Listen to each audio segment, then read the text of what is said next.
tu arrives. Au nom de Parce Jésus. que Seigneur, seule la gloire te revienne ce matin. Viens dans l'atmosphère de l'esprit. Viens au nom de Jésus. Amen.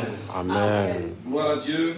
Amen. Je demande à tous ceux qui nous suivent en ce moment sur Internet de partager la vidéo parce que je crois que cela est important. Mettez les cœurs, partagez la vidéo et le nom du Seigneur sera donc toujours glorifié. Amen. Nous allons ouvrir nos Bibles dans l'évangile selon Marc.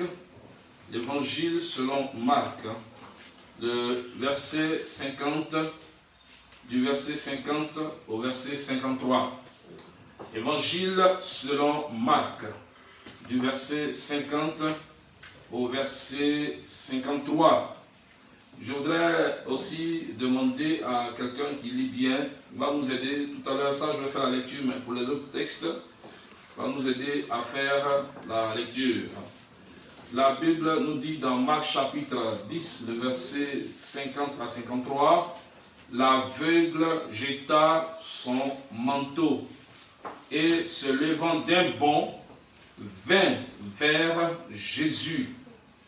Jésus, prenant la parole, lui dit, « Que veux-tu que je te fasse ?» Rabouni, qui signifie maître, lui répondit l'aveugle, « Que je recouvre la vue. » Verset 52, et Jésus lui dit, « Va, ta foi t'a sauvé. » Verset 53, aussitôt, l'aveugle, il recouvra la vue et suivit Jésus sur le chemin, et suivit Jésus dans le chemin.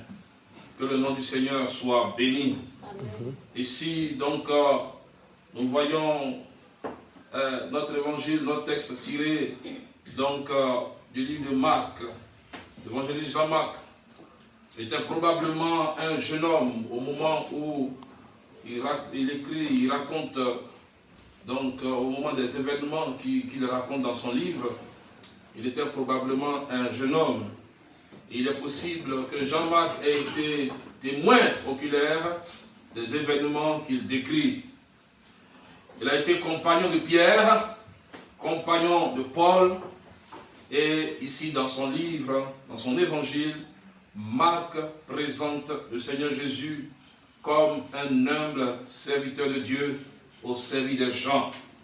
Je reviendrai sur cet élément important et très important dans le déroulement de mon message.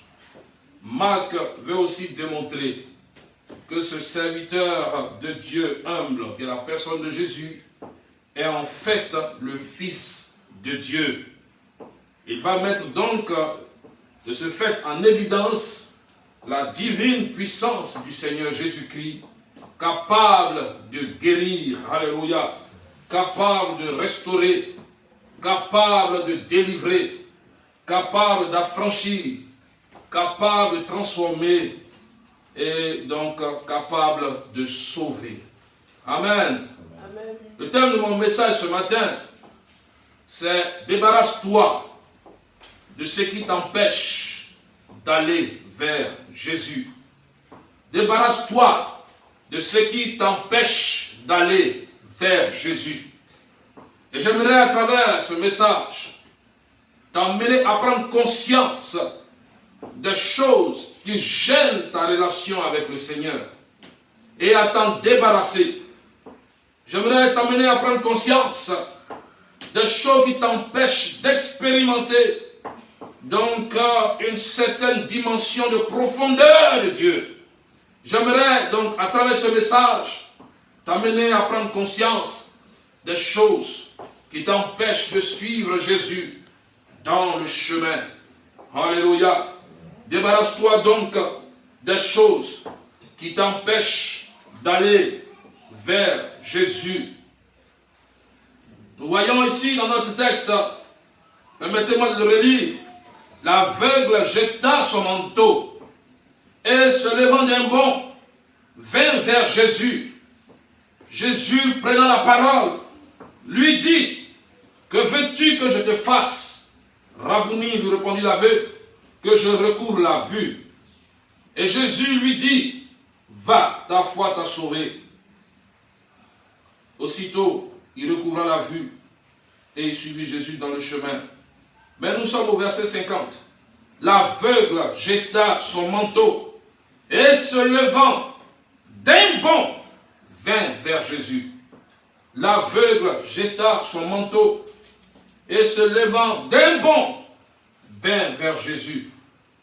Le texte ne dit nulle part que le manteau de Bartimée pouvait l'empêcher d'arriver à Jésus et d'expérimenter la puissance de la guérison. Le texte ne nous enseigne pas que le manteau était un véritable blocage qui empêchait à Bartimée d'arriver vers Jésus, parce que le manteau n'a pas empêché de se lever. Vous comprenez bien, mes frères. L'aveugle jeta son manteau et il se leva d'un bond. Et il l'a jeté, donc il pouvait le jeter, comme peut-être il pouvait le garder et se lever d'un bond. Mais l'aveugle a jeté le manteau. Le texte ne nous dit pas que c'était vraiment un blocage pour lui. Mais ce que nous savons, c'est qu'avant d'aller vers Jésus, l'aveugle Bartimée a jeté son manteau. Avant de partir vers Jésus, il a jeté son manteau. Et cette image, mes frères, est riche en signification pour nous. Pour aller vers Jésus, afin d'expérimenter sa puissance, il y a des choses que nous devons abandonner. Il y a des choses dont nous devons nous séparer. Il y a une mentalité que nous devons abandonner. Il y a des relations que nous devons couper. Il y a des attitudes qu'il faut laisser complètement tomber avant d'aller vers Jésus. L'aveugle jeta son manteau. En jetant son manteau, Bartimée venait donc d'établir la différence entre la valeur du manteau et le précieux trésor qu'il trouve en Jésus-Christ. Amen. Amen. Quelle valeur donc accordes-tu au Seigneur dans ta vie? La plus grande valeur ou la plus faible? Quelle valeur accordes-tu donc au Seigneur dans ta vie ce matin, bien-aimé? La première place ou la seconde place?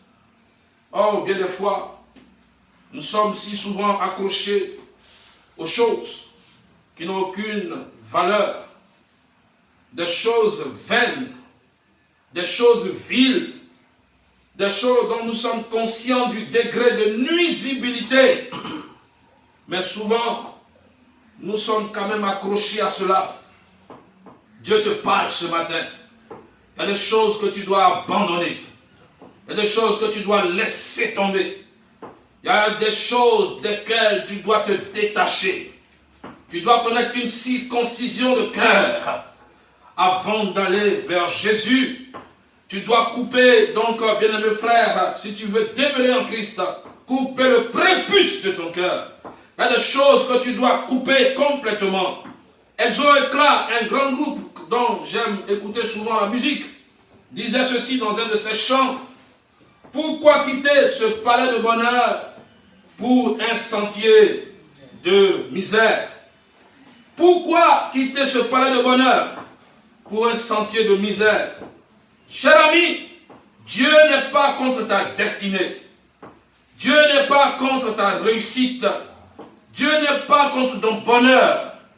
Dieu, au contraire, a tant aimé le monde qu'il a envoyé son Fils unique afin que quiconque croit en lui ne périsse point, mais qu'il ait la vie éternelle. Alléluia. Amen. Dans Jean chapitre 3, le verset 16. C'est toi-même, cher ami, c'est toi qui es à l'origine du blocage de ta destinée. C'est toi-même qui as le problème. Le méchant qui te retarde et t'empêche de rentrer dans la dimension de gloire afin d'expérimenter avec Dieu la puissance.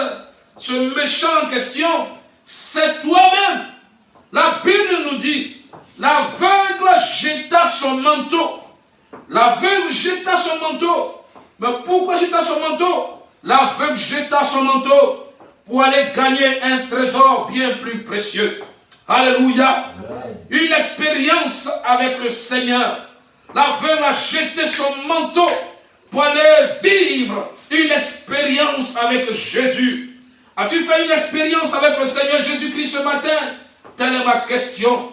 As-tu fait une expérience avec le Seigneur Jésus-Christ? Eh bien aimé, c'est de là que vient le problème. As-tu fait une réelle expérience avec le Seigneur? Il y en a qui restent attachés au vieux manteau. Ils ne veulent pas se débarrasser des choses. Ils veulent en même temps garder la vieille et la nouvelle nature. Oh bien-aimé frère, ça ne peut pas fonctionner. Ça ne peut pas marcher. Ça ne peut pas avancer. L'aveugle jeta son manteau. Alléluia. Amen. L'aveugle jeta son manteau. Ce matin, bien-aimé frère, quel est le manteau qui fatigue ta vie? Quel est le manteau qui pèse sur ta vie? Ce manteau a besoin d'être jeté. Le manteau, je pourrais citer plusieurs manteaux. La liste n'est pas exhaustive. Mais je vais citer quelques éléments, bien-aimés frères. Mais chez toi à la maison, tu pourras faire une liste interminable de manteaux qui existent dans ta vie et desquels tu dois te débarrasser. Que le Saint-Esprit, à travers ce message, puisse te parler à toi ce matin, cher ami.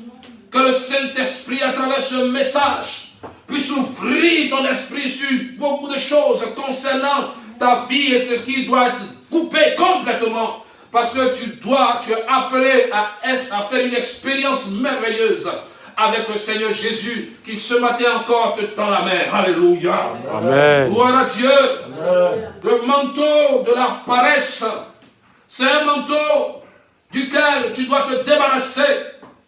Il y en a donc qui sont attachés à la paresse. Ah, bien-aimé frère, il n'y a pas pour la vie un ennemi aussi pire que la paresse. Nous allons ouvrir Proverbes chapitre 24. Et si quelqu'un a une bonne diction, il va nous aider à faire la lecture. Proverbes chapitre 24, le verset 33 à 34. Proverbes chapitre 24, verset 33 à 34. Faites-nous la lecture, bien-aimés sœurs. Proverbe 24, le verset 33 à 34. Un peu de sommeil. Un peu de sommeil. Un peu d'assoupissement. Un peu d'assoupissement. Un peu croiser les mains. Un peu croiser les mains. Pour dormir. Pour dormir. Le verset 34. Oui.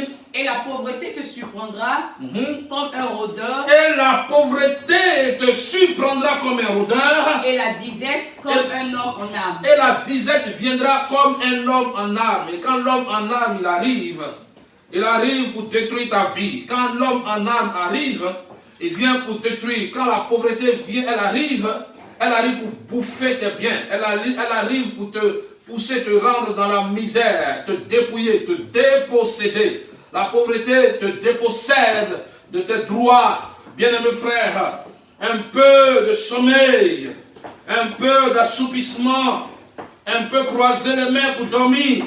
Et la pauvreté te surprendra comme un rôdeur. Le mot rôdeur me fait penser à 1 Pierre, chapitre 5, le verset 8. La Bible dit, soyez sobres et veillez, car votre adversaire, le diable, est un rôdeur. Il rôde, cherchant qui il dévorera. Que le Seigneur te préserve ce matin. Tu as besoin donc d'abandonner le manteau de la paresse. Oh, bien-aimé frère, la paresse est à l'origine de plusieurs échecs dans la vie de plusieurs. La paresse est à l'origine de plusieurs échecs, bien-aimé frère, dans la vie de plusieurs. Oh, dans l'échec, beaucoup sont dans leur vie, l'échec est le résultat de leur conduite paresseuse. Oh, bien-aimé frère, la paresse est à l'origine de l'échec de plusieurs ministères, de plusieurs foyers, de plusieurs entreprises, de plusieurs ministères qui étaient destinés donc à vivre dans la gloire, à être glorieux.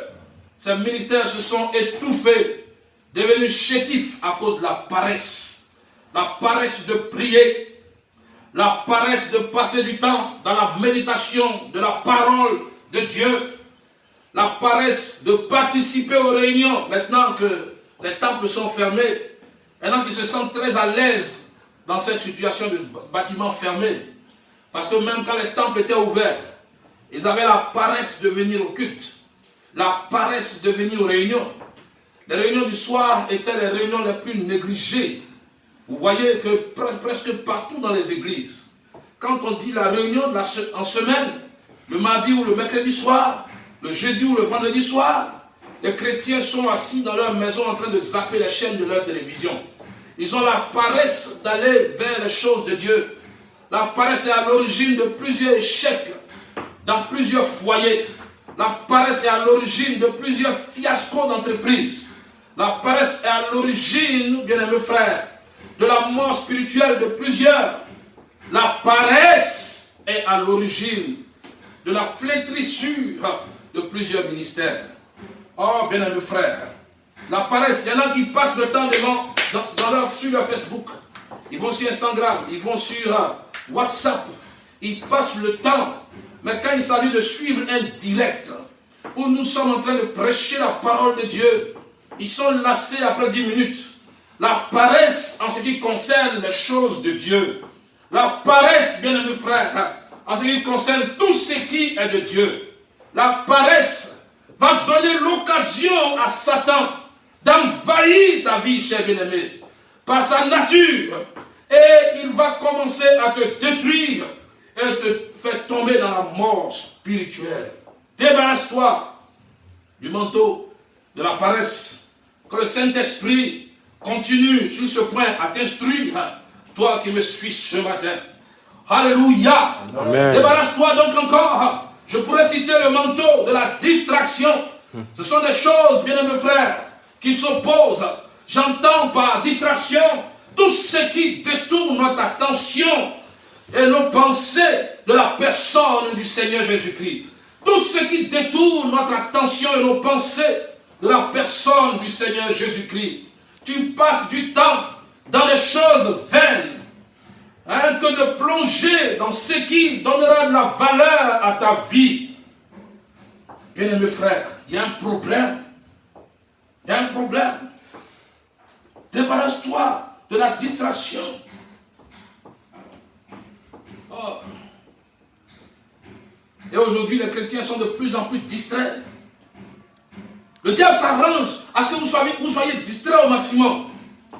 Il faut que votre attention soit détournée de la pensée de Dieu. Votre attention soit détournée, vos pensées soient détournées de la personne du Seigneur Jésus-Christ.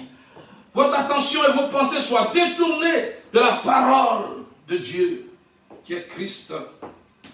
Les gens sont distraits de plus en plus. Distraits par le péché. Distraits par la sexualité déréglée. Et aujourd'hui, malheureusement, dans une église dite Église du Seigneur Jésus-Christ, nous retrouvons le copinage des frères, supposés être des frères en Christ, nés de nouveau, transformés entre griffes, ayant des responsabilités dans l'église, occupant des postes importants dans l'église, qui ne se gênent pas de draguer des sœurs avec lesquelles ils entretiennent des relations impures hors mariage, l'impudicité dans l'église, l'adultère dans l'église. Ils sont devenus insensibles à tous les messages. On prêche, mais ils continuent de garder cette attitude malséante devant Dieu. Oh, bien-aimés frères, distraits par ces choses-là, la sexualité déréglée, l'adultère, la fornication, l'impudicité. Comment voulez-vous prospérer dans ces choses? Comment voulez-vous voir la puissance de Dieu à l'œuvre? Je me souviens, autrefois, jadis, lorsque nous arrivions dans nos églises, combien la puissance du Saint-Esprit était déployée au culte les dimanches. Nous avions du mal à nous séparer, mais aujourd'hui, les choses sont devenues tellement classiques. Les choses sont devenues tellement intellectuelles. On prépare une bonne dissertation et on vient et on la livre. Et quand on a fini de la livrer, tout le monde applaudit. Ah, mais non, il a l'aura. Il nous a fait un beau sermon. Alléluia, amen. Et chacun retourne dans ses vieilles habitudes. Chacun s'en va être distrait par le péché. Chacun s'en va être distrait par ses WhatsApp, ses Facebook et ses balades. Chacun s'en va être distrait par ses copines. Et il y a des frères. Et à Koumassi, il a une fiancée. À Makori, il en a une autre. À Pogwe, il a une autre. Et puis, je pourrais citer encore, à l'intérieur du pays, il a une fiancée là-bas. Et toutes ces fiancées-là sont considérées des fiancées officielles. Chaque fille, son pasteur sait que voilà le frère qui est son fiancé. Chaque pasteur de chaque assemblée sait que le frère là, c'est le fiancé de ma fille spirituelle. Mais il est le fiancé de tout le monde. Et avec toutes ces filles-là, il va entretenir des relations impures. Alors de toute façon, je vais t'épouser. Laisse-moi avoir accès à ton corps. De toute façon, je vais être dans leur naïveté. Ces jeunes filles-là, à la recherche donc de la stabilité, se laissent donc tomber dans ces pièges. Mais ce matin, je te parle. Débarrasse-toi alors de la paresse. Et ces gens qui font ces choses sont des instruments de destruction pour l'Église, pour leur propre vie, même pour l'Église du Seigneur. Des gens qui rendront compte à Dieu. Des gens qui rendront de grands comptes à Dieu. Débarrasse-toi donc de la distraction. Comment voulez-vous prospérer dans votre vie spirituelle lorsque vous êtes distrait par ces choses, par la séduction? Tu viens à l'église et ton souci est de séduire ton frère ou ta soeur en Christ ou le pasteur ou un responsable. Il y a un problème. Bien-aimé frère, il y a un problème. Aujourd'hui, l'église est devenue comme un club d'amis où on a des groupes et des départements. Et puis, nous sommes plus attachés à l'œuvre de Dieu qu'à Dieu lui-même. Nous sommes plus attachés à son œuvre qu'à Jésus. Bien-aimés frères, nous considérons plus ce que nous faisons pour lui que lui-même. Comment voulez-vous aimer ce que vous faites pour quelqu'un plus que la personne? Qu'est-ce qui vous motive?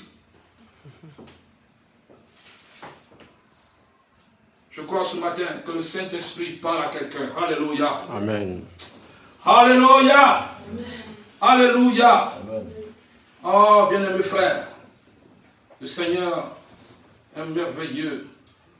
Débarrasse-toi donc de la distraction, les paroles vaines à longueur de journée. Parler pour ne rien dire. Les gens qui parlent et qui parlent. Et qui parlent. Savez-vous que quand vous parlez trop, vous vous dévaluez? Vous faites sortir, quand vous utilisez des paroles vaines, qui vous parlez pour ne rien dire. Quand vous avez fini de parler pour ne rien dire, vous-même vous vous sentez vide à la fin. Expérimentez ça, levez-vous le matin, bavardez pour ne rien dire. Vous allez voir que vous serez vide. Quand vous voulez parler, dites une parole qui transforme une vie. Alléluia. Amen. Gloire à Dieu. Amen. Gloire à Dieu. Amen. Des paroles vaines à longueur de journée, des bavardages.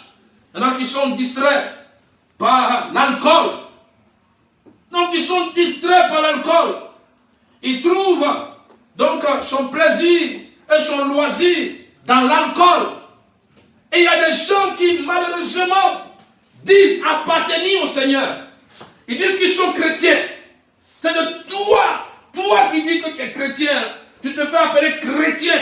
Tu dis que tu connais la parole de Dieu. Et ils ont un argument. La Bible dit ne vous enivrez pas. La Bible n'a rien interdit. Je vais te démontrer ce matin que la Bible a interdit ça. Et la Bible dit ceux qui boivent et qui font boire à leurs amis sont maudits. Nous allons lire ça, bien mes frères. Allons le lire. Habakkuk, chapitre 2. Habakkuk, chapitre 2. De verset 15 à 16. Quelqu'un retrouve ça rapidement pour nous. Habakkuk, chapitre 2. Habakkuk chapitre 2, verset 15. Oui. Malheur à celui qui fait boire son prochain. Malheur à celui qui fait boire son prochain. À toi qui verses ton outre et qui l'énivre. À toi qui verses ton outre et qui l'énivre, la malédiction est pour toi. Toi qui fais boire ton prochain. Toi qui dis, oh cher ami, écoute, la Bible n'a pas interdit. Viens, je t'invite, on va prendre une bière. La Bible dit, malheur à toi qui fais boire ton prochain et qui l'énivre. Parce que dans tous les cas, quand vous prenez une seule bière et demie, ça change quelque chose en vous. Ça vous met dans un autre état. Même si c'est un état qui n'est pas aggravé, ça vous met quand même dans un état d'éveil. une certaine onction diabolique bizarre, bien aimé frère. Une certaine joie éphémère et trompeuse. Parce que le diable utilise des choses pour tromper. Je crois ce matin que Dieu te parle. Alléluia. Amen. Alléluia. Amen. Continue la lecture. Malheur à celui qui fait boire son prochain. Malheur à celui qui fait boire son prochain. À toi qui verse ton oncle et qui l'énivre. À toi qui verse son outre et qui l'énivre. Afin de voir sa nudité. Afin de voir sa nudité. Tu seras rassasié de honte. Tu seras rassasié de honte. Plus que de gloire. Plus que de gloire. Bois aussi toi-même. Bois aussi toi-même. Et découvre-toi. Et découvre-toi. La coupe de la droite. La coupe de la droite de l'Éternel. De l'Éternel. Se tournera vers toi. La coupe de la droite de l'Éternel fera quoi? Se tournera vers Se toi. tournera vers toi. Et l'ignominie souillera ta gloire. Et l'ignominie, la honte, l'ignominie, le déshonneur, l'ignominie viendra souiller ta gloire. Tu ne seras pas glorieux. Toi qui bois, il dit toi-même, bois toi-même, tu vas perdre ta gloire. Est-ce que vous comprenez bien, mes frères? Donc, cher ami, arrête, tu ne connais pas la Bible. Il faut arrêter de discuter. Ah non, on dit non, on ne doit pas s'enivrer, mais on peut boire. Celui qui détruit son corps, dit la parole de Dieu, Dieu le détruira. Tu es chrétien et tu bois, tu détruis ton corps. Tu fumes, tu détruis ton corps. Tu vis dans la fornication, tu détruis ton corps. Dieu te détruira toi-même.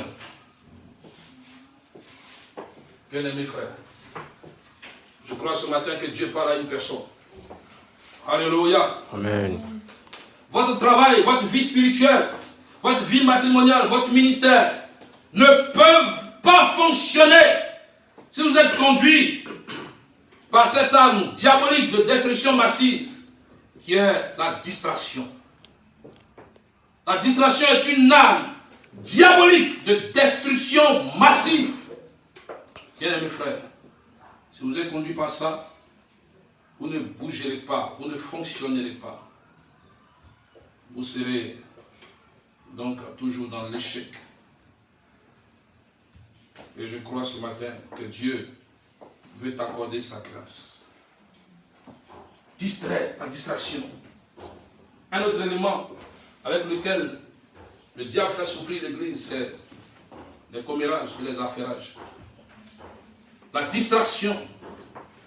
Distrait par les commérages et les affairages. C'est l'un des fléaux les plus destructifs dans l'Église. Commérage et affairage. Et s'il y a un démon qui porte malheureusement ce nom, s'il y a un démon qui porte ce nom, bien aimés frères, c'est lui, malheureusement, le seul de son espèce, qui dans l'Église circule en toute tranquillité. Il circule sans être craint d'être chassé. S'il y a un démon qui porte le nom de commérage, c'est un des rares démons, un des démons qui se balade dans l'église sans être inquiété que l'armée ou la police lui demande: vos pièces, monsieur, êtes-vous en règle? Êtes-vous citoyen d'ici? Que cherchez-vous dans l'église? Les autres démons, les démons d'impudicité, ils utilisent des voiles, des masques, des choses subtiles. Il dit: quand tu vas aller vers la sœur, est-ce que rechercher la paix avec tout sans laquelle la sanctification, rechercher la paix et la sanctification sans laquelle personne, rechercher la paix avec tout ça sans laquelle personne ne verra le Seigneur. Elle est au courant de ça. Donc on commence avec des propos spirituels, et puis il commence à dire des propos spirituels voilés. Oh ma soeur, nous allons prier le Seigneur. Je vois une révélation sur ta vie. Je voudrais qu'on prenne un moment de jeûne ensemble. Nous allons demander à Dieu de faire quelque chose pour toi. Parce que je sens une grâce sur toi. Et les gens qui sont très émotionnels disent: oh, alléluia. Nous allons prendre le moment de jeûne. On commence à parler en langue. Dis: bon, écoute, si on vient s'asseoir dans le temple à l'église ici, il y a des frères qui viennent, des soeurs qui viennent prier, qui vont entendre tes secrets. Je voudrais que tu me trouves à la maison. Ok, tu habites vers où? Donc j'habite assis ici quelque part, ou bien j'habite à Breta quelque part dans un petit studio là. Nous allons gêner. Il dit: mais tu es ma soeur en Christ. Nous sommes dans le Seigneur. Tu n'as rien à craindre. Ok, d'accord. Bon, je vais venir avec un peu de baka, un peu de machin. Il dit: ok, d'accord. Et le démon d'implicité, il utilise ce maquillage. Et puis maintenant, quand ils arrivent là-bas, Je commence à la prière d'abord. Il commençait d'abord avec ça. Je commence. Et il y a un petit temps d'assoupissement. Dans un petit temps d'assoupissement, maintenant, on est fatigué. Et puis la chair commence à prendre le dessus. Et il dit, ouais, mais vraiment, mon frère, quand tu pries, ça me fait du bien. Il dit, oui, moi-même, ça me fait du bien. Alléluia. Oh, ma soeur, tu sais que toi-même, les frères dans l'église ne te voient pas que tu es belle. Comme ça, il dit, toi-même, tu es beau. Il commence à mettre le sucre. Et il commence à faire ça. Et maintenant, le diable va s'arranger pour qu'un vent léger vienne souffler dans le petit studio. La pluie tombe. Et puis maintenant, il dit, voilà. Et au moins, ils vont savoir, ils ne savent pas qui a commencé. Mais ils ont terminé par un culte diabolique. Vous comprenez? Le démon d'impudicité, il est voilé, il cache, il utilise des choses. Vraiment, ils utilisent. Mais le démon, s'il y a un démon qu'on appelle commérage et affaire, c'est l'un des esprits qui vient à visage découvert. Il n'a pas besoin de passer par des subtilités. Il circule librement dans l'église. Ma soeur, est-ce que tu as appris ce que j'ai appris? Oh, c'est pas vrai.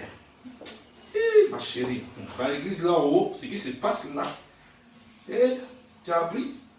Dis quel frère? Dis, le frère là, je l'ai vu la fois dernière, bon, ici, comme si, c'est comme ça. Ils sont en train de parler à longueur de journée des uns et des autres, de calomnier, bien-aimés frères. Ce démon-là, il circule des critiques destructives. Quand on apporte critique à une chose, la critique doit être constructive. La critique doit être constructive. J'ai une de mes filles, Emma, qui suit souvent mes directs. Chaque fois que je finis, elle dit, papa, bon voilà, ici là, c'était comme ça, ici c'était comme ça, ici si tu fais comme ça, tu vas t'améliorer, ici comme ça, voilà. Une fois que j'ai balancé une vidéo, une photo sur YouTube, sur Facebook, ma fille m'a rappelé, non papa, la chemise est froissée, il faut changer cette photo.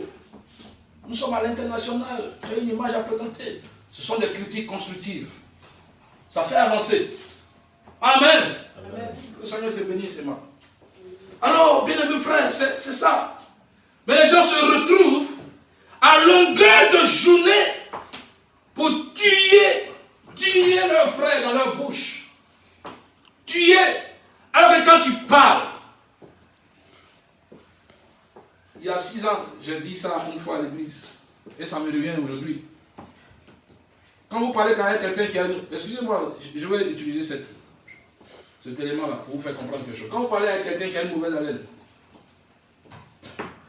vous n'avez jamais été gêné par la mauvaise haleine de quelqu'un? Bien mes frères. Quand vous parlez avec quelqu'un qui a une mauvaise haleine, comment vous savez, comment vous retrouvez la mauvaise haleine là? Comment vous la sentez? C'est dans les narines, n'est-ce pas? Mais les narines par rapport à la bouche, quelle est la position? Qui est inférieure? Quelle est la position inférieure? Oui. C'est la bouche. Donc ça veut dire que quand vous êtes en train de parler, ça monte, n'est-ce pas? C'est pourquoi en montant, ça arrive à vos narines, vous sentez les odeurs, et puis ça continue. Donc quand tu parles, frère, quand tu es en train de parler de ton frère là, tu es en train de le faire monter, et toi tu viens en bas. Quand tu es là, puis tu es commérage. C'est pourquoi les gens qui font les commérages, continuez. Vous allez rester au plus bas du piédestal. Il est donc à l'origine de beaucoup de destruction. Les critiques destructives, les calomnies, et il y en a qui vont jusqu'à attaquer le pasteur leader de la mission en parlant de lui, contre lui, avec les pasteurs associés. Ah oui, papa, vraiment, voilà, dans ce jour-là, voilà comment il fait. Hein?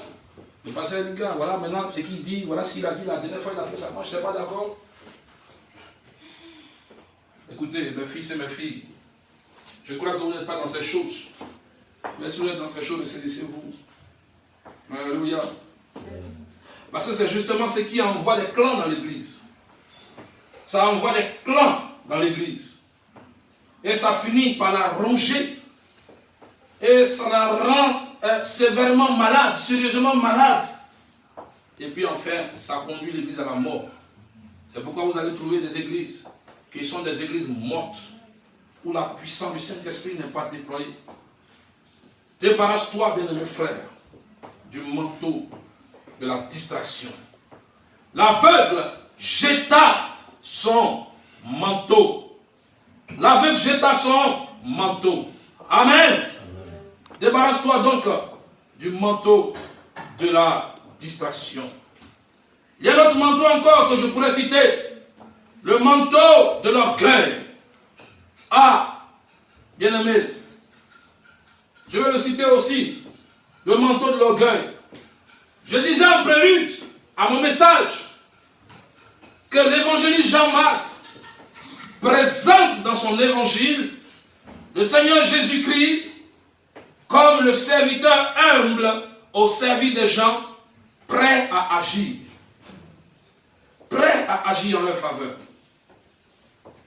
Jésus jouissait d'une grande popularité, bien-aimé. Sa renommée grandissait dans tout Israël. Il était un jeune homme extraordinaire, 30 ans. Un garçon de 30 ans, jeune, vigoureux, bien voûté, robuste. Et il avait la force physique. Il guérissait les malades, ressuscitait les morts. Jamais homme n'avait parlé comme lui. Il parle et ton cœur est changé. Il a regardé les gens qui accusaient une femme adultère. Il leur a dit que celui d'entre vous qui n'a jamais commis de faute lui lance la première pierre. Cette femme a eu son salut grâce aux paroles du Seigneur Jésus. Il donnait, il bénissait, il restaurait. Et il continue jusqu'à aujourd'hui de bénir, de restaurer. Son nom continue de guérir. Son nom continue de transformer des prisonniers, des gens qui sont irrécupérables, sont transformés par la puissance du merveilleux nom de Jésus. Jésus jouissait d'une grande popularité. Et il y avait des foules qui le suivaient. Des foules. Il drainait des foules. Vous comprenez bien, mes frères? Mais à l'appel d'un homme considéré comme méprisable par la société. Un homme qui est considéré comme méprisable par la société. Un homme à qui les gens disaient, tais-toi, tu n'as rien à dire. Cet homme demandait, qui passe dans la rue? Qui passe? Quelqu'un lui a dit, c'est Jésus de Nazareth. Il dit, Jésus, fils de David, aie pitié de moi. Et les gens lui ont dit, tais-toi. On dit, les gens peuvent parler de Jésus, toi un homme est considéré comme ça, un aveugle, un mendiant, qu'est-ce que toi tu as à faire avec la célébrité du moment? Le célèbre Jésus-Christ qui passe, tu as quoi à faire avec lui? Les bonnes personnes ne l'ont pas appelé, c'est pas qu'on l'a appelé. Ferme ta bouche! Un homme inconsidéré par la société. Il appelle Jésus. Et Jésus marque un arrêt pour celui qui est le plus méprisé de la société. Alléluia! Jésus marque un arrêt pour celui qui est le plus méprisé de la société. Quelle humilité! Quelle grande humilité! Combien de dirigeants ce matin, de méga church, peuvent marquer un arrêt dans la rue à l'appel d'une personne considérée comme méprisable, qui a juste besoin d'un peu d'attention. Nous sommes si souvent des gourous.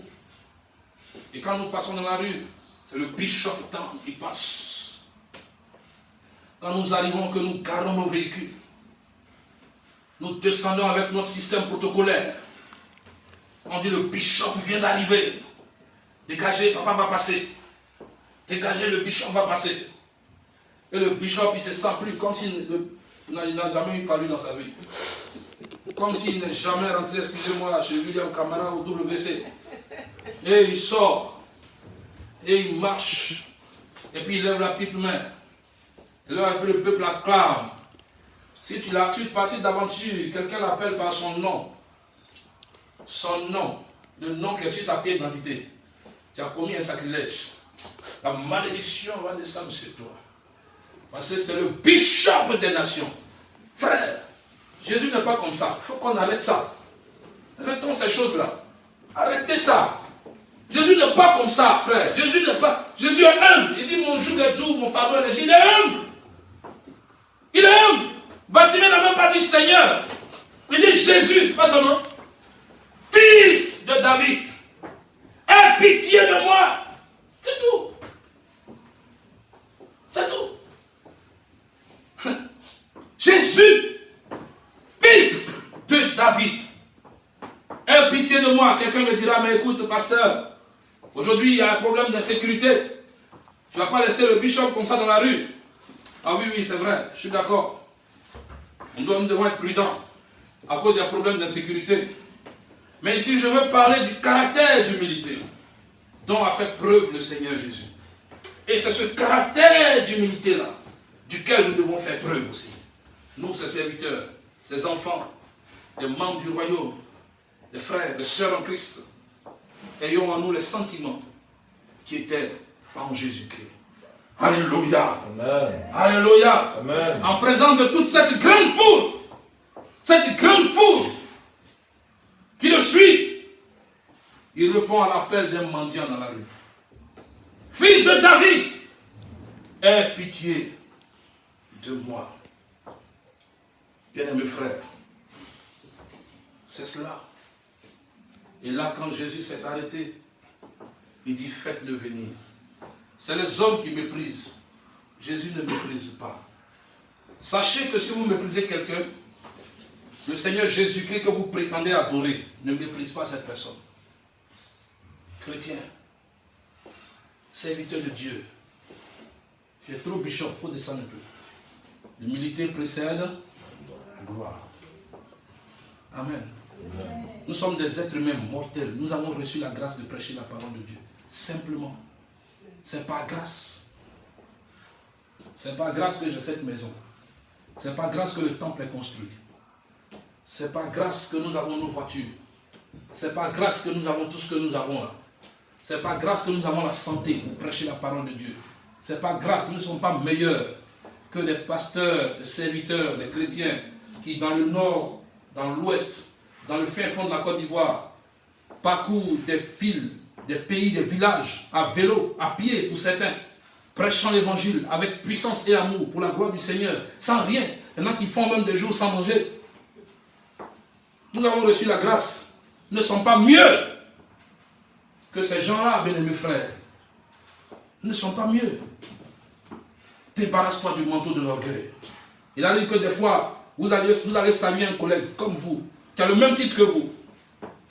Il se comporte avec vous comme si vous êtes inférieur. Son inférieur, son subordonné. Il va vous faire paroter là 2 heures de temps avant de vous recevoir. Ils sont trop montés. Ils sont trop hauts.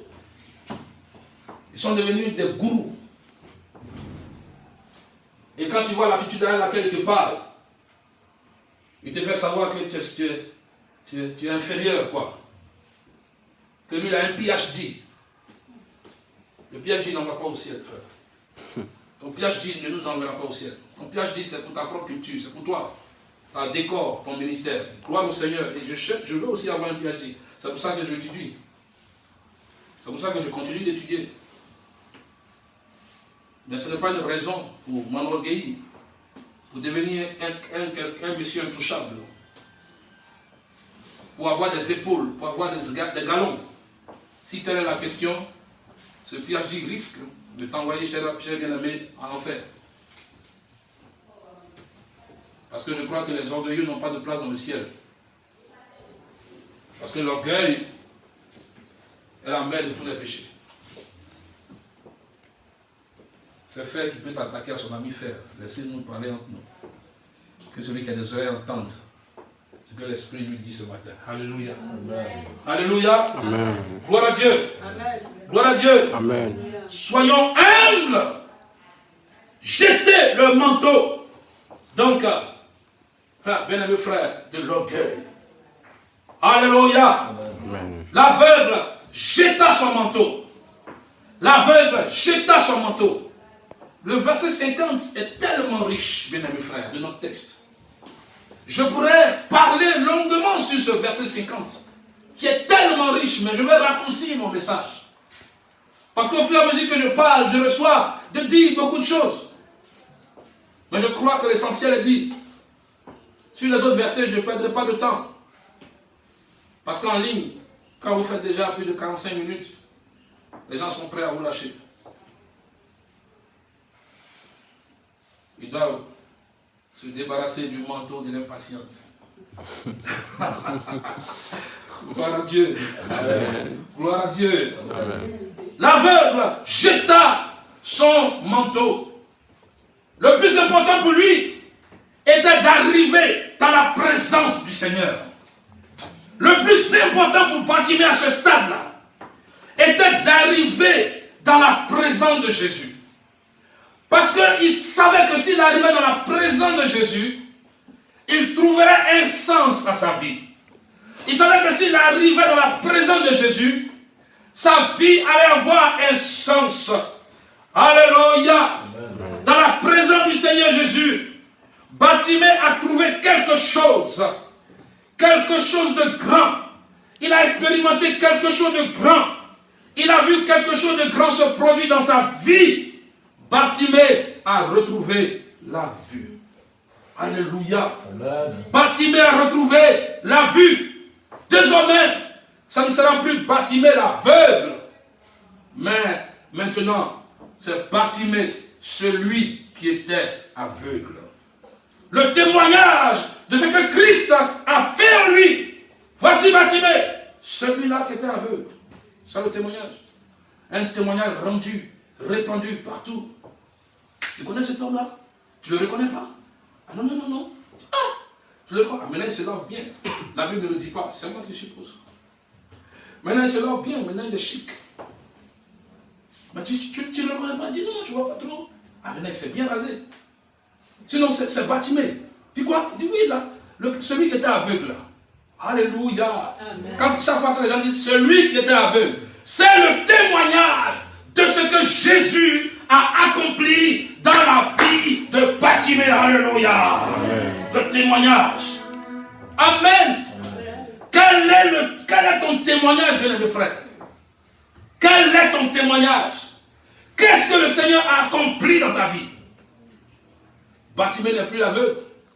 Bartimée est celui qui était aveugle avant. Alléluia. Amen. Tu as besoin d'avoir un témoignage. Un témoignage. Cet homme était bandit avant. Mais maintenant, il a changé. J'ai beaucoup de mal dans le cœur lorsque je me rappelle de certaines années sombres de ma vie où j'étais un enfant qui causait beaucoup de troubles à son père. Les enfants de pasteurs sont souvent à la merci des démons chassés par leurs parents qui viennent prendre la revanche sur les enfants. Ton père chasse les démons à l'église et comme toi, tu n'es pas bien chaud, le démon vient, puis par toi, il fatigue le pasteur. Alors, quand je me souviens de ces années sombres, vraiment, ça me donne envie de pleurer. Parce que papa, il en a vraiment bavé. À un moment donné, mais le Saint-Esprit a été là pour le soutenir, afin de me transformer complètement, pour que je devienne ce que je suis aujourd'hui par la grâce de Dieu. Amen. Alléluia. Gloire à Dieu. Amen. Quel est ton témoignage? Tu as besoin d'avoir un témoignage. Qu'est-ce que Jésus a accompli dans ta vie? Quelle transformation il a opérée? Bien-aimé frère, quel est ton témoignage? Alléluia. Je crois que ces paroles, le Saint-Esprit les utilisera pour continuer sur ces différents points dans l'esprit de chacun. Alléluia. Recevez cela comme un élément de transformation, car c'est la parole de Dieu qui transforme. Nous quittons le verset 50, nous allons au verset 51. La Bible dit, Jésus, prenant la parole, lui dit, que veux-tu que je te fasse? Que veux-tu que je te fasse? Jésus, prenant la parole, lui dit, que veux-tu que je te fasse? Rabboni, lui répondit l'aveugle, que je recouvre la vue. Il a dit, Jésus, Rabboni, Seigneur, Maître, il y a une seule chose qui m'intéresse, que je recouvre la vue. Ce que nous voyons dans le verset 51, ça nous enseigne quoi?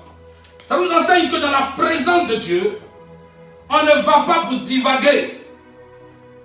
On ne va pas dans la présence de Dieu pour dire n'importe quoi. Que veux-tu?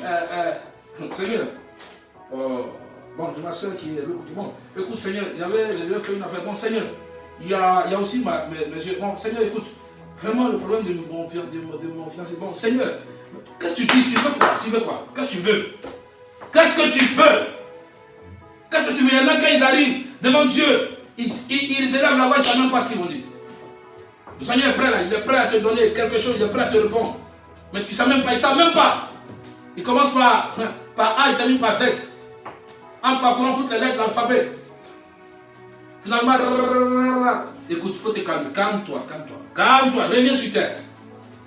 Que veux-tu que je fasse? Il y a un problème qui est prioritaire. Plusieurs autres problèmes sont rattachés à lui. Une fois qu'il est résolu, il y a plein de problèmes qui sont résolus. Vous comprenez? Il y a des problèmes, quand ils sont résolus, ils résolvent plusieurs problèmes en même temps. Bartimée ne pouvait pas aller travailler parce qu'il était aveugle. Donc il avait besoin de mendier. Il ne voit pas clair pour travailler. Quelle est la sœur en Christ? La Bible ne dit pas que Bartimée était marié. La Bible ne dit pas non plus qu'après il s'est marié. Quoi.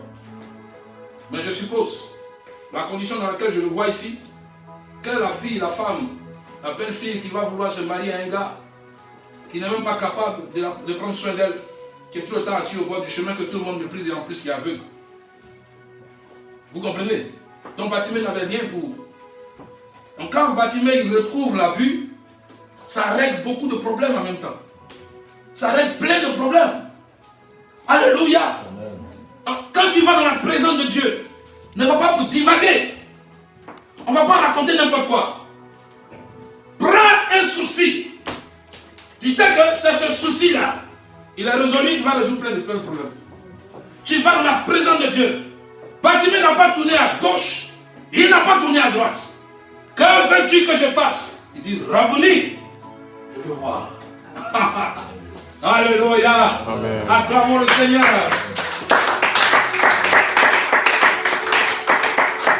Avec Dieu, il faut être précis, bien aimé frère. Il faut être précis. Quelqu'un dit très fort, précis. Précis. Quelqu'un dit précision. Précision. Regardez la précision à laquelle Dieu nous a créés.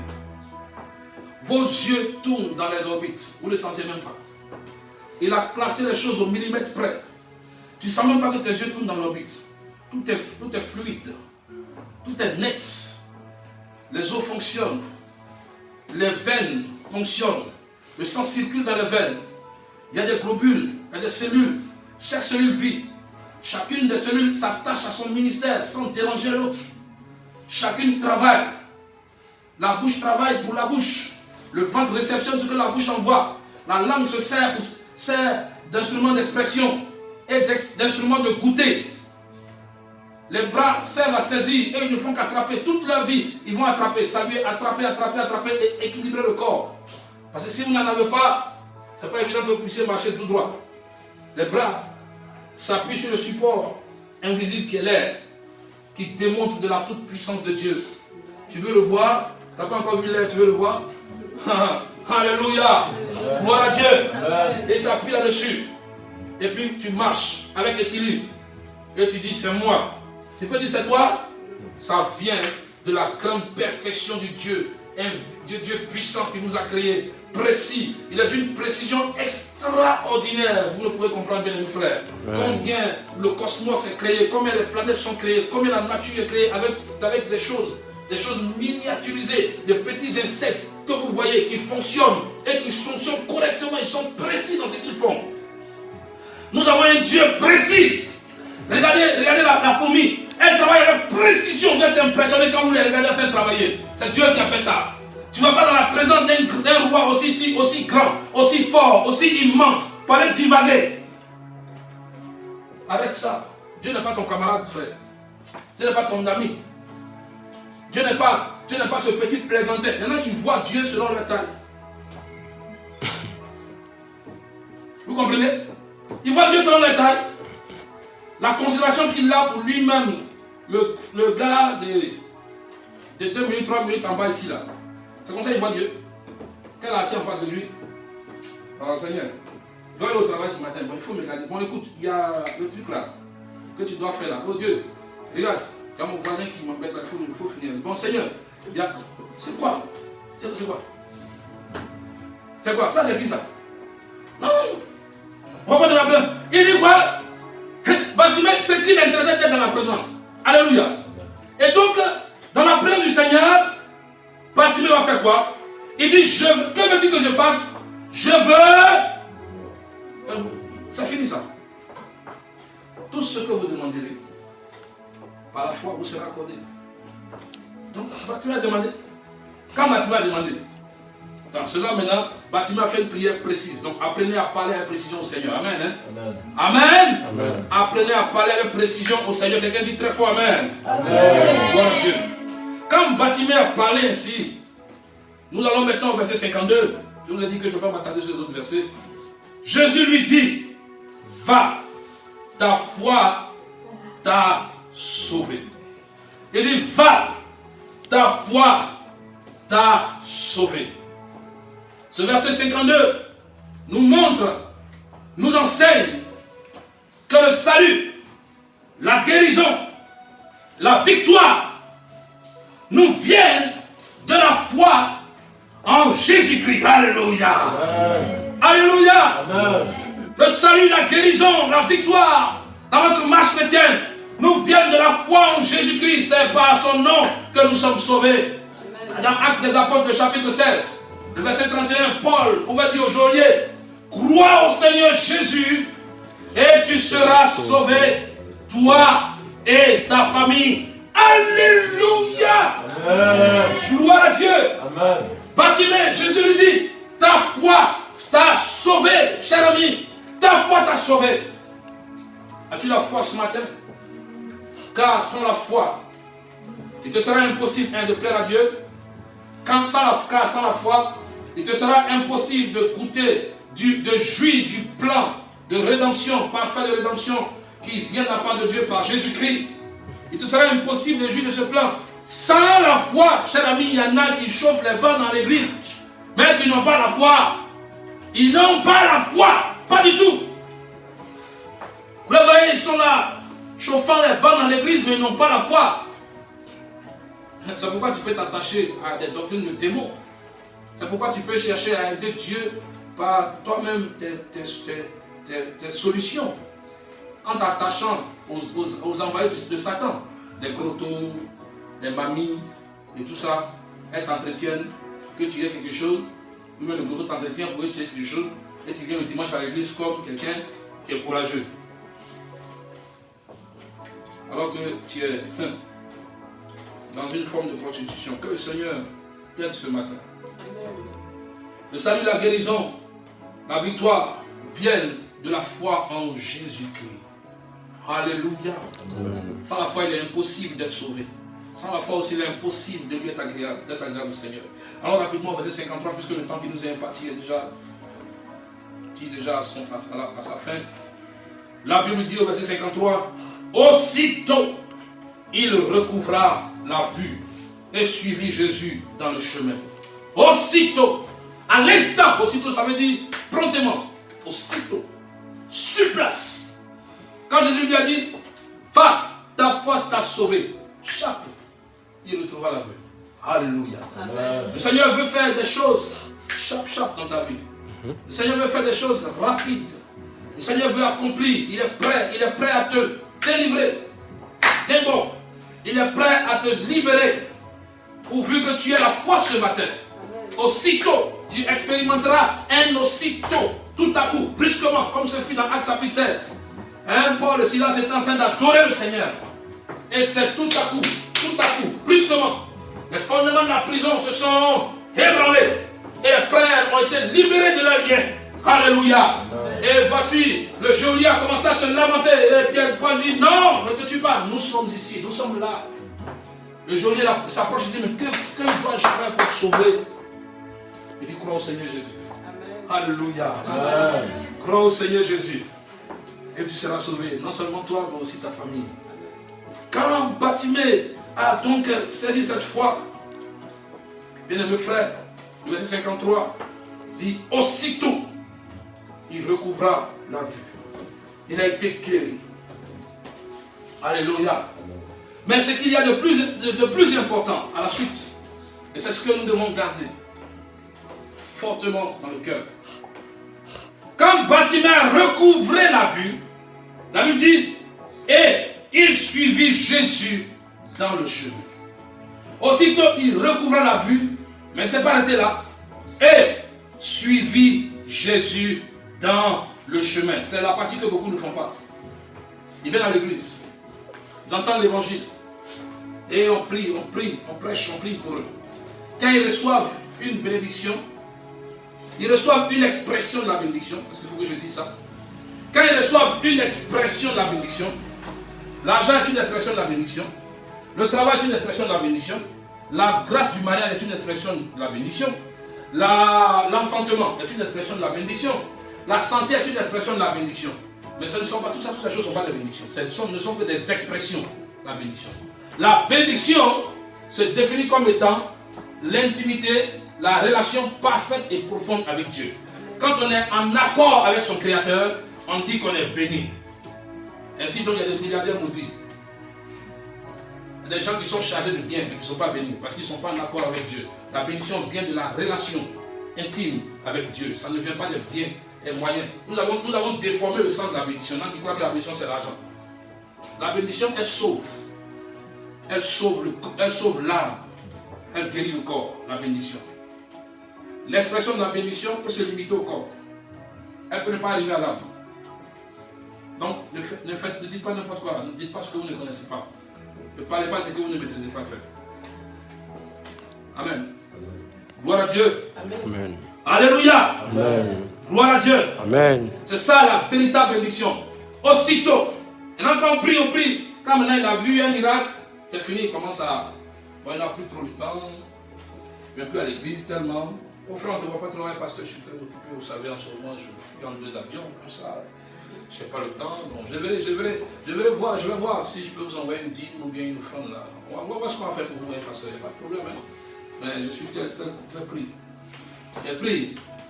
J'ai très pris maintenant. Ok. Maintenant, on va demander au Seigneur de trouver le temps de permettre à ce que tu sois confiné. Alors, comme tu es tellement pris, Dieu a envoyé le confinement. Voilà, pour que tu sois dépris. Si je peux le dire ainsi. Tu arrêtes, n'est-ce pas?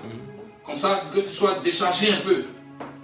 Pour que dans le confinement, tu ailles chercher sa face. Cherche sa face maintenant. Cherche sa face maintenant. Alléluia. Gloire à Dieu. Amen. Et aussitôt, il recouvra la vue. Et qu'est-ce qu'il a fait? Suivi Jésus dans le chemin.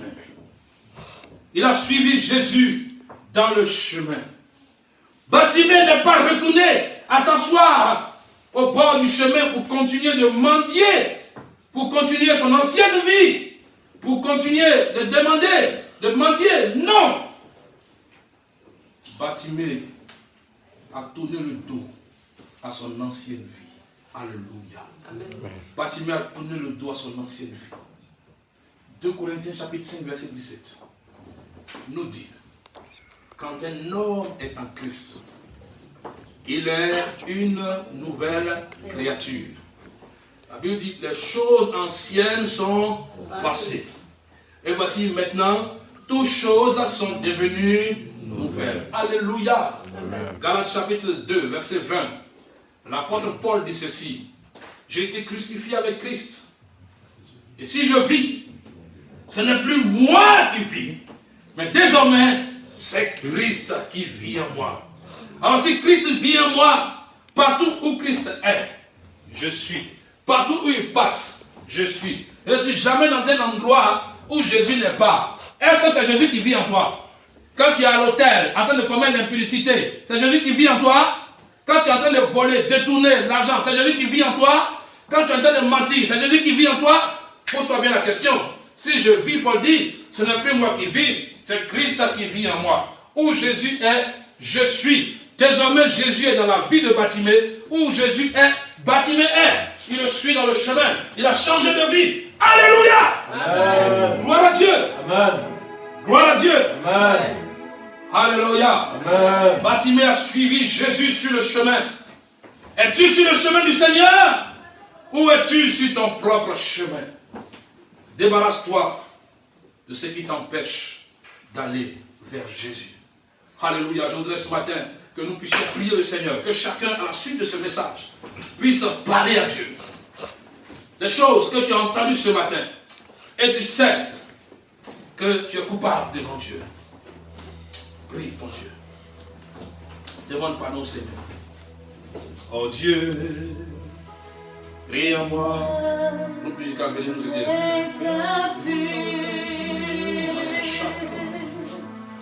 Oh Dieu, crée en moi un cœur pur.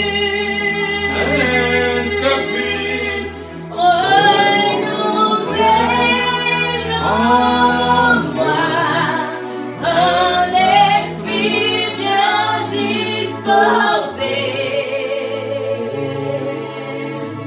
Oh Dieu, crée en moi un cœur